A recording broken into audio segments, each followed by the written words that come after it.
Ang mabuting balita ng Panginoon ayon kay San Marcos. Papuri sa iyo, Panginoon.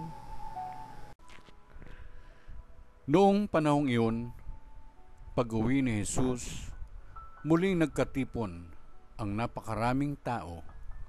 Ano pat hindi man lamang makuhang kumain ni Jesus at ng kanyang mga alagad. Nang mabalitaan ito ng kanyang mga kasambahay, sila'y pumaroon upang kunin siya, sapagkat ang sabi ng mga tao, nasisiraan siya ng bait. Sinabi naman ng mga eskribang dumating mula sa Jerusalem, inaalihan siya ni Beelzebul, ang prinsipe ng mga demonyo. Ito ang nagbigay sa kanya ng kapangyarihang magpalayas ng mga demonyo.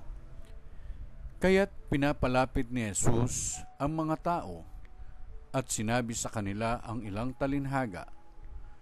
Paano mangyayaring palayasin ni Satanas si Satanas?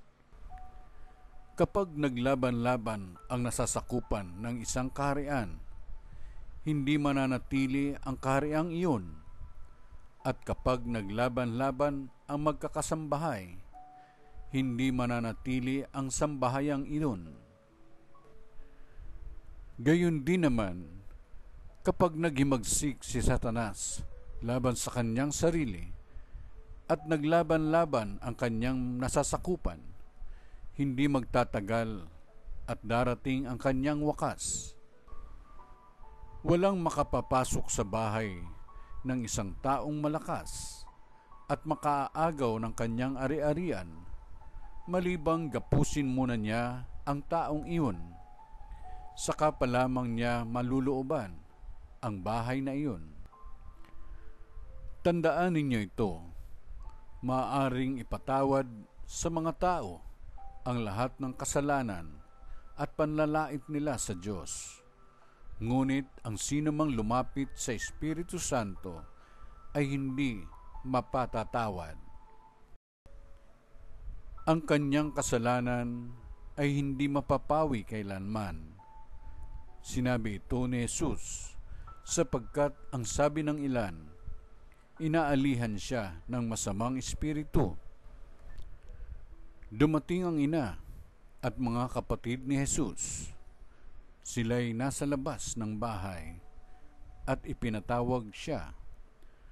Noon na may maraming taong nakaupo sa palibot ni Jesus at may nagsabi sa kanya, nariyan po sa labas ang inyong ina at mga kapatid.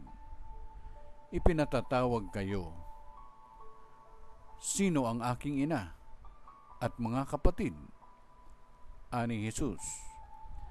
Tumingin siya sa mga nakaupo sa palibot niya at nagwika, ito ang aking ina at mga kapatid, sapagkat ang sinumang tumatalima sa kalooban ng Diyos ay siya kong ina at mga kapatid.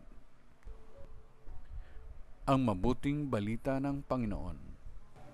Pinupuri ka namin, Panginoong Jesucristo.